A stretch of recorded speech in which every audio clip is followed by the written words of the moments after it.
Another week of game releases is behind us.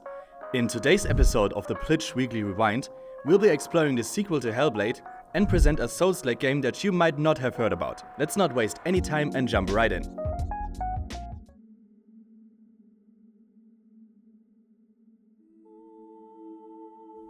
Do I know you? It's been a long time. She made a promise to the one she loved, dead now, but no less. A promise.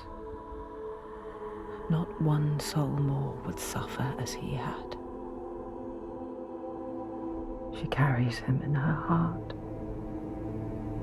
His death, his life, will drive her on.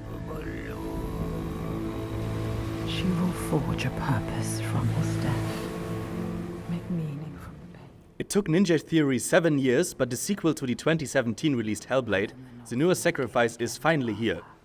In Senua's Saga Hellblade 2, we step once again into the shoes of the Celtic warrior Senua and venture through a dark and brutal fantasy version of Iceland. The game begins when Senua is willingly captured by Northmen as a slave in hope to free her imprisoned people. However, the ship crashes and she washes up on shore. She then encounters the slave master Torgis. This guy. And after a first little boss fight against him, Senua takes him prisoner so he can lead her to a Viking settlement. What follows is a twisted and pretty dark story as Senua tries to find her people while battling the darkness within herself. And oh boy, this game gets dark.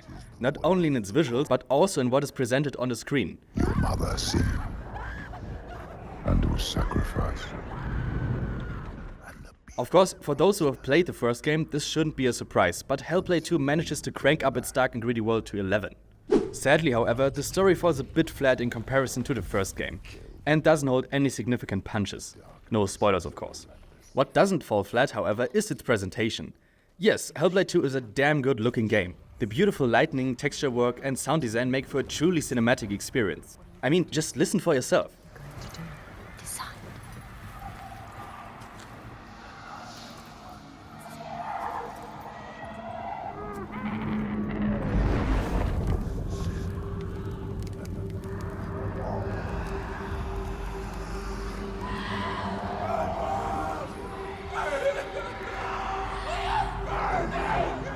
Unfortunately, Hellblade 2 in many aspects is style over substance.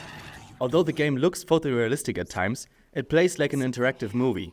And not a good one. Levels are linear and leave zero room for exploration. Fights, though intense and cinematic, feel incredibly clunky, and the lack of any status bars make for a frustrating gameplay experience sometimes.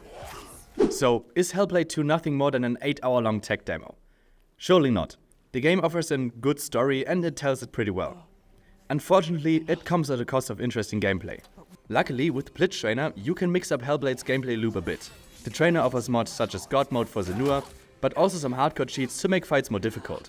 Make sure to check out the trainer video here on the channel. Alright, on to the next game.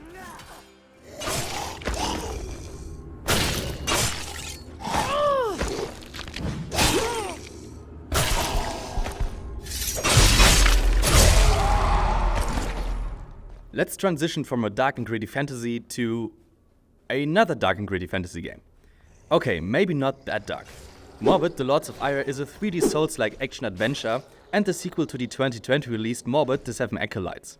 But whereas The Seven Acolytes presented its world in a 2D isometric style, Lords of Ire goes for a full 3D graphic presentation.